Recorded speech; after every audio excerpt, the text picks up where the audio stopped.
I'm here with Randy Glebe, a terrific singer who's sang a couple of songs on our show. And Randy, not only do you sing, but you also teach music. Talk about what it's like to teach music. What I've noticed most about teaching is that it almost seems a prerequisite to, or it's a component of learning. There's things that you put off to the side. You say, well, maybe I'll practice later, maybe I'll do this, and until you actually start telling people, you tell your students, well, you want to practice every day, you want to do it for this bit, and you start to take on a different level of responsibility as a teacher that may not have been as paramount while you were just a student yourself. So it's rewarding not only to make to develop rapport and to connect with individuals musically, but also it's a wonderful process for the self as well to deepen your own practice musically. Now, you did something recently that I was really impressed about. You worked with young kids from 1 to 4. Talk about that, what that experience was like, teaching young children so young. Talk about that experience. It's new, it's fresh for me. I've mostly worked with adolescents, adults, teaching music. So with children, there is a different air of both raw honesty, which takes a bit of getting used to, which is wonderful. As I'm sure we're all aware, children will tell you how it is and what they experience, how they feel, what they like, what they don't like, which is great, especially with music. But there's also a deeper connection with music. We all have some sort of a connection with music, and children in particular, especially at these ages, and you see such disparity between 1 to 4 years. We think 24 to 27 years old, 24 to 28 years old, not so much a big difference, but 1 to 4, huge developmentally, how they interact socially. So it gives you an insight not only to human development, but also to how much of a connection and how much of a relationship can be built through music with such young students, or really friends. They call them friends where I work, and they're your friends. All right. Very cool.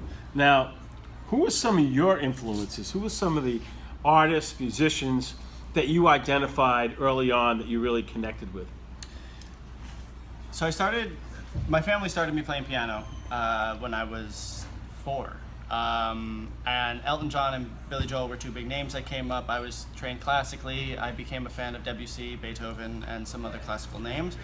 Outside of the classical realm and the piano realm, I became, in my most recent years, really connected with any artist who poured their entirety into every aspect of the music.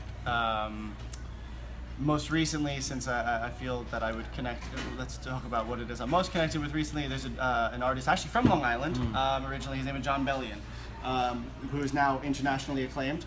And he is an individual who went his own way. He had his influences in music, and he really allowed his, in the music therapy field they would call it the music child, allowed it to come out and live through his experience in music, and that's what I hope to continue to channel, is the raw energy that is the connection with music moving forward. Now, you play the piano and the guitar. How would you compare both of them? They're hard to compare. They're clearly different instruments. What do you love more? What are you more passionate about? If I really had to put you on the spot and say, there's a concert coming up, Randy, you can either do the piano or the guitar. What are you doing? I think it depends on whether or not I'm singing. If I'm singing, I would say guitar, only because I feel a bit more liberty and comfort in playing the guitar and singing. If it is a piano solo performance, that is my longest standing relationship musically, so I would prefer to perform on a solo instrument on piano. So that's the best I've got. All right. Oh, we do have a very good friend, and we always do several holiday shows at his house, and he has a beautiful state-of-the-art piano, and we do it at my friend Joe Satriano's house in Oceanside. So this year we do the show at Joe's house. We got to have you there performing on the piano. How does that sound, Randy? You got to give me some heads up, and I'll do the best I can to be there and do. What's the phrase? Do it justice. All right, but you can come on only one condition. What's that? You got to bring your beautiful girlfriend Rachel with you. If I can bring her along, I'm happier. So happy to do that. All right, Randy Glebe, ladies and gentlemen.